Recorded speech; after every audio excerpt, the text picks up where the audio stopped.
ଆଜିର କାଳାଂଶକୁ ସ୍ୱାଗତ।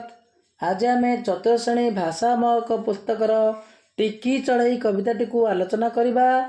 ତେଣୁ ଆରମ୍ଭରୁ ଶେଷ ପର୍ଯ୍ୟନ୍ତ ଏହି ଭିଡ଼ିଓକୁ ଦେଖି ବୁଝିବା ପାଇଁ ଚେଷ୍ଟା କରିବ। ତେବେ ଆସ ପିଲାମାନେ ଏହି କବିତାଟିକୁ ଆମେ ଆଲୋଚନା କରିବା। କବିତାର ଶୀର୍ଷକ ଟିକି ଚଢ଼େଇ। ଟିକି ଚଢ଼େଇ। ଟିକି ଅର୍ଥ ଅତି ଛୋଟ, ଛୋଟ ଚଢ଼େଇଟି, ଛୋଟ ପକ୍ଷୀଟି। ସେ ବିଷୟରେ ଆମେ ଆଲୋଚନା କରିବା, କବିତାଟି ଆବୃତ୍ତି କରିବା। ଗଛ ଡାଳଟିରେ ଘରଟି ମୋର, ଅତି ଛୋଟଟେ ଅଣ୍ଡାକାର। ମା ସହ ମୁହିଁ ଅତି ଖୁସିରେ, ଖଣ୍ଡି ଉଡ଼ା ଦେଇ ଉଡ଼ଇ ଧୀରେ। ଗଛ ଡାଳଟିରେ ଘରଟି ମୋର, ପକ୍ଷୀଟି କହୁଛି, ଚଢ଼େଇଟି କହୁଛି ଗଛ ଡାଳରେ ମୋର ଘରଟି। ଅତି ଛୋଟ ଅଟେ ଅଣ୍ଡା ଆକାର। ସେଇ ଘରଟି ପୁଣି କିପରି? ନା ସେଇ ଘରଟି ହେଉଛି ଅଣ୍ଡା ଆକାର। ଅଣ୍ଡା ତୁମେ ପିଲାମାନେ ଦେଖିଛ? ଅଣ୍ଡା ଆକାରର ଘରଟି ଦେଖିବାକୁ କିପରି? ଚଢ଼େଇର ଘରଟି ଅଣ୍ଡା ଆକାରର। ମା ସହ ମୁହିଁ ଅତି ଖୁସିରେ। ଚଢ଼େଇଟି ତା ମା ସହିତ ଅତି ଖୁସିରେ, ଅତି ଆନନ୍ଦରେ ଖଣ୍ଡି ଉଡ଼ା ଦେଇ ଉଡ଼ଇ ଧୀରେ। ଧୀରେ ଧୀରେ ଖଣ୍ଡି ଉଡ଼ା ଦେଉଛି, ମା ସହିତ ଉଡ଼ି ବୁଲୁଛି।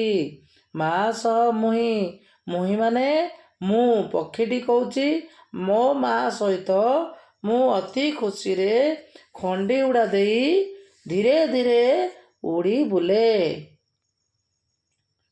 ମା ଚାଲିଯାଏ ଆହାର ପାଇଁ, ବସାଟି ଭିତରେ ବୁଲଇ ମୁଇଁ। ବାହାର ଦୁନିଆ ଦେଖି ତ ନାହିଁ, ବସାଟି ସଂସାର ମୋହରି ପାଇଁ। ପକ୍ଷୀଟି ପୁଣି କହୁଛି ମା ଚାଲିଯାଏ ଆହାର ପାଇଁ। ମା କେତେବେଳେ ଆହାର ପାଇଁ ଚାଲିଯାଏ? ଯେତେବେଳେ ଛୋଟ ଶିଶୁଟି ସେଇ ବସାରେ ରହିଥାଏ। ମା ଆହାର ପାଇଁ ମାନେ ଖାଦ୍ୟ ପାଇଁ, ଖାଦ୍ୟ ସଂଗ୍ରହ ପାଇଁ ସେ ଚାଲିଯାଏ। ଯେତେବେଳେ ସେ ଖାଦ୍ୟ ସଂଗ୍ରହ ପାଇଁ ଚାଲିଯାଏ, ବସାଟିରେ ପକ୍ଷୀଟି ଏକୁଟିଆ ରହିଥାଏ। ତେଣୁ ପକ୍ଷୀଟି କହୁଛି, ଚଢ଼େଇଟି କହୁଛି ମୋ ମା ଯେତେବେଳେ ଖାଦ୍ୟ ପାଇଁ ଚାଲିଯାଏ, ମୁଁ ସେଇ ବସା ଭିତରେ ଏକୁଟିଆ ବୁଲୁଥାଏ, ବୁଲଇ ମୁହିଁ। ବାହାର ଦୁନିଆ ଦେଖି ତ ନାହିଁ, ବାହାର ଦୁନିଆ ମୁଁ ଦେଖି ନାହିଁ। ତେଣୁ ବସାଟି ସଂସାର ମୋରି ପାଇଁ। ସେଇ ବସାଟି, ସେଇ ଛୋଟିଆ ବସାଟି ମୋର ସଂସାର ବୋଲି ମନେ କରେ। ତେଣୁ ସେଇ ବସାରେ ମୁଁ ଏକୁଟିଆ ରହେ। ଆଉ ସେଇ ସଂସାର, ସେଇ ବସାଟିକୁ ମୁଁ ସଂସାର ବୋଲି ମନେ କରେ ବୋଲି ଟିକି ଚଢ଼େଇଟି କହିଛି। ବଡ଼ ହୋଇ ଯେବେ ବାହାର ଦେଖେ, ସବୁଜିମା ଭରା ମୋ ଚାରିପାଖେ। ଭାବିଲି ବସାଟି ନିହାତି ଛୋଟ, ବାହାର ଦୁନିଆ କେଡ଼େ ବିରାଟ। ପୁଣି ପକ୍ଷୀଟି କହୁଛି ବଡ଼ ହୋଇ। ସେଇ ପକ୍ଷୀଟି ଧୀରେ ଧୀରେ ବଡ଼ ହେଲା। ଯେତେବେଳେ ବଡ଼ ହେଲା, ସେ ବାହାର ଦୁନିଆକୁ ଚାଲି ଆସିଲା। ବାହାରକୁ ଯେତେବେଳେ ଆସିଲା, ସେ ସବୁଆଡ଼େ ଦେଖିଲା, ଚାରିଆଡ଼େ ସବୁଜିମା ଭରା। ମୋ ଚାରିପାଖେ ମାନେ ପକ୍ଷୀର ଚାରିପାଖେ, ଆମ ଚାରିପାଖରେ ଯାହା ସବୁ ଦେଖୁଛେ, ଗଛ ଲତା, ଘର ଡାଳ, ପାହାଡ଼ ପର୍ବତ ସବୁ ସବୁଜରେ ଭରା, ସବୁଜିମା ଭରା। ଭାବିଲି ବସାଟି ନିହାତି ଛୋଟ। ସେତେବେଳେ ଭାବିଲି ବସାଟି ନିହାତି ଛୋଟ, ବାହାର ଦୁନିଆ କେଡ଼େ ବିରାଟ। ସେ ଜାଣିନଥିଲା ସେଇ ବସାଟି ଭିତରେ ରହୁଥିଲା। ଯେତେବେଳେ ବାହାର ଦୁନିଆକୁ ଆସିଲା, ସେଇ ବାହାର ଦୁନିଆଟି କେଡ଼େ ବଡ଼, କେଡ଼େ ବିରାଟ ବୋଲି ସେ ଅନୁଭବ କଲା, ସେ ଜାଣିପାରିଲା। ତେଣୁ ଆମେମାନେ ମଧ୍ୟ ପିଲାମାନେ ଯେତେବେଳେ ବାହାର ଦୁନିଆ ବିଷୟରେ ଜାଣିନଥିବା, ସେତେବେଳେ ବାହାର ଦୁନିଆ ବିଷୟରେ ଆମେ କିଛି ଜାଣିପାରିବା ନାହିଁ। ଯେତେବେଳେ ଆମେ ବାହାରକୁ ଆସିବା ବା ବାହାର ଦୁନିଆ ସଂସ୍ପର୍ଶରେ ଆସିବା, ସେଇ ସଂସାରଟି କେଡ଼େ ବଡ଼ ଆମେ ଜାଣିପାରିବା। ଦିନେ ମୁହିଁ ବସାରୁ ଆସି, ଗଛରେ ବସି ମୁଁ ହୋଇଲି ଖୁସି। ଭାବିଲି ଦୁନିଆ କେଡ଼େ ସୁନ୍ଦର, ଫୁଲ ଫଳ ସେ ସାରା ସଂସାର। ପୁଣି ଯେତେବେଳେ ପକ୍ଷୀଟି ନିଜ ବସାରୁ ଅନ୍ୟ ସ୍ଥାନକୁ ଚାଲିଗଲା, ଅନ୍ୟ ଗଛ ଡାଳରେ ବସିଲା, ସେତେବେଳେ ସେ କେତେ ଖୁସି ଅନୁଭବ କଲା। ଭାବିଲି ଦୁନିଆ କେଡ଼େ ସୁନ୍ଦର। ଯେଉଁ ପକ୍ଷୀଟି ନିଜ ଅଣ୍ଡା ଆକାରର ଘରେ ରହୁଥିଲା, ଯେତେବେଳେ ବାହାର ଦୁନିଆ ସମ୍ପର୍କରେ ଆସିଲା, ଅନ୍ୟ ଗଛକୁ ଡେଇଁ ଆସିଲା, ଉଡ଼ି ଆସିଲା, ସେତେବେଳେ ସେଇ ଗଛରେ ଦେଖିଲା କେତେ ଫୁଲ ଫଳରେ ଭରପୁର।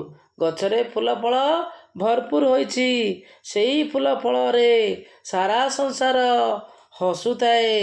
ତେଣୁ ଗଛ ଡାଳରେ ଫୁଲ ଫଳରେ ଭରପୁର ହୋଇଥାଏ।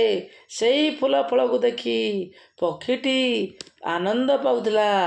ତେଣୁ ବାହାର ଦୁନିଆ ସମ୍ପର୍କରେ ଜାଣିଲା। ସେ ଭାବିଲା ଏ ଦୁନିଆଟି କେଡ଼େ ସୁନ୍ଦର, କେତେ ସୁନ୍ଦର ବୋଲି ଜାଣିପାରିଲା। ନୀଳ ଆକାଶର ବିରାଟ ଦେହ ଦେଖି ମୋ ମନରେ ଆସିଲା ଭୟ। ବିଶାଳ ବିଶ୍ୱର ବିସ୍ମୟ କଥା ଭାବି ବସିଲେ ମୋ ଘୂର ମଥା। ମାନେ ନୀଳ ଆକାଶରେ, ଆକାଶର ବର୍ଣ୍ଣ ନୀଳ, ନୀଳ ଆକାଶର ବିରାଟ ଦେହ, ଆକାଶଟି ବିଶାଳ। ସେଇ ବିଶାଳ ଆକାଶରେ ପକ୍ଷୀଟି ଯେତେବେଳେ ଉଡ଼ି ବୁଲିଲା, ସେଇ ଉଡ଼ି ବୁଲିଲା ସମୟରେ ତା ମନରେ ପ୍ରଥମେ ଭୟ ଆସିଲା, କାଳେ କୁଆଡ଼େ ପଡ଼ିଯିବ କି ବୋଲି ତାର ମନରେ ଭୟ ଆସିଲା।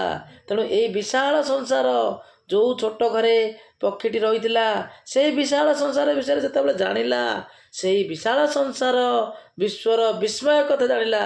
ବିସ୍ମୟ ମାନେ ଆଶ୍ଚର୍ଯ୍ୟ କଥା ଜାଣିଲା। ଭାବି ବସିଲେ ମୋ ଘୁରୋଇ ମଥା। ଏଇ ସଂସାରଟି ଏତେ ବଡ଼ ବୋଲି ସେ କେବେ ଭାବିନଥିଲା। ତେଣୁ ତାର ସେଇ ସଂସାରରୁ ଦେଖି ତାର ମୁଣ୍ଡ ଘୁରାଇ ଆସିଲା, ମୁଣ୍ଡ ଘୂରିଗଲା। ସକାଳ ସୂରୁଜ କଅଁଳ ଖରା ମନରେ ଭରିଲା ଭାବ ନିଆରା। ଟିକି ଚଢ଼ାଇ ମୁଁ ଟିକି ମୋ ଡଣା, ଉଡ଼େ ମୁଁ ଆକାଶେ ନ ମାନି ମନା। ସକାଳର ସୂରୁଜ କଅଁଳ ଖରା। ପିଲାମାନେ ତମେ ଦେଖିଛ ସକାଳ ସମୟରେ ସୂର୍ଯ୍ୟ କିରଣ କେତେ କଅଁଳ। ସେଇ ଖରାର ତେଜ ନଥାଏ। ସେଇ ଖରାରେ ଖରା ଆମକୁ ବାଧୁ ନଥାଏ। ତେଣୁ ସେଇ ସକାଳର କିରଣ ଦେଖି ମୋ ମନରେ ଭରିଲା ଭାବ ନିଆରା। ଭାବ ମାନେ ମୋ ମନରେ ନାନା ପ୍ରକାର ବା ଅନ୍ୟ ପ୍ରକାର ଅଲଗା ଚିନ୍ତାଧାରା ଜାଗ୍ରତ ହେଲା। ଟିକି ଚଢ଼େଇ ମୁଁ ଟିକି ମୋ ଡେଣା। ଚଢ଼େଇଟି ଛୋଟ ହୋଇଥିବା କାରଣରୁ ତାର ଡେଣାଟି ଅତି ଛୋଟ। ଟିକି ଚଢ଼େଇ ମୁଁ ଟିକି ମୋ ଡେଣା, ଉଡ଼େ ମୁଁ ଆକାଶେ ନ ମାନି ମନା। ଟିକି ଚଢ଼େଇଟି ଡେଣା ହେଉଛି ଛୋଟ ପର ଏବଂ ସେ ଆକାଶରେ ଉଡ଼ି ବୁଲିଥାଏ। ସେ ଉଡ଼ିବା ସମୟରେ ତା ମା' କେତେ ମନା କଲେ ମଧ୍ୟ ତା ମା'ର କଥାକୁ ନ ମାନି ସେ ଆକାଶରେ ଉଡ଼ିଥାଏ। କାହିଁକି ନା ଉଡ଼ିବାର ସେ ଶିଖୁଥାଏ। ତେଣୁ ଚଢ଼େଇଟି କହୁଛି ମୋ ମା' କେତେ ମନା କଲେ ମଧ୍ୟ ମୁଁ ଆକାଶରେ ଉଡ଼ୁଥାଏ। ତାର ମନାକୁ ମାନୁ ନଥାଏ। ତେଣୁ ପକ୍ଷୀଟି ମନା କରିବି। ଯେଉଁମାନେ ଆମ ଚ୍ୟାନେଲ ପାଇଁ ନୂଆ ଅଛନ୍ତି ଦୟାକରି ସବସ୍କ୍ରାଇବ୍ କରିଦେବେ। ପାଖରେ ଥିବା ଘଣ୍ଟି ବଟନ୍ ଦବାଇ ଅଲ୍ ନୋଟିଫିକେସନ୍କୁ ଅନ୍ କରିଦେବେ। କାରଣ ଯେତେବେଳେ ମୁଁ ନୂଆ ଭିଡ଼ିଓ ଅପଲୋଡ଼ କରିବି ସର୍ବପ୍ରଥମେ ନୋଟିଫିକେସନ୍ ପାଇପାରିବେ। ରହୁଛି, ଜୟ ଜଗନ୍ନାଥ।